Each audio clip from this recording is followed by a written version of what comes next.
Hey guys, Adrian on behalf of 2pg.com, your great source for two-player and multiplayer games online where you can have fun, socialize and brag, and get achievements and ranks. And today we're taking a look at 8-Bit Dash on 2pg. Now, what's special about this game is, well, the name. It kicks back to those old 8-bit graphics and brings you a really fun, super simple control kind of running style game here. So it's a two-player game. You can play it via, either you and a friend or however you want to do it. Very, very simple controls, which I'm going to get into. It's either your A key or your S key or your up key and your down key, I believe.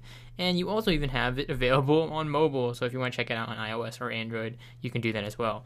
Jumping into the game here, you use your A and S key. So for this case, you simply click A to jump and S to dash. And you have to dash through those walls to break through them, and you have to jump across these platforms, and you can get diamonds, you can see, by jumping through and getting them. But one big tip, you don't always want to jump and go for those because you may end up falling in these little pits here. So you don't have to dash all the time, but it is useful to get lines of diamonds like that there, and you can see if you fall up short, then that may lead you in trouble there.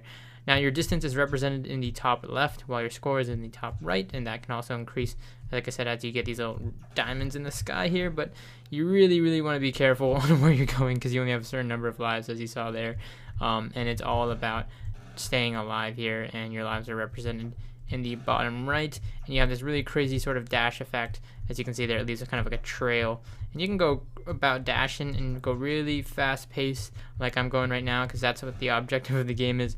As you go along here, the dash can really help you out. As you can see, I'm going here, but you want to be in mind that dashing is not always going to be useful. As you can see there, eventually you'll hit your end because the terrain is not always level. So at some points the terrain may be higher, may be lower. So keep that in mind. But for the most part, if you want to travel across, just keep in mind you can double jump by double tapping that A key. You can see what two players looks like here. It's pretty fun. Very, very simple.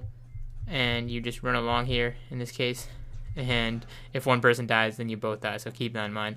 It's a really fun game. You can use P to pause, M to mute the sound here, and escape to quit to the main menu.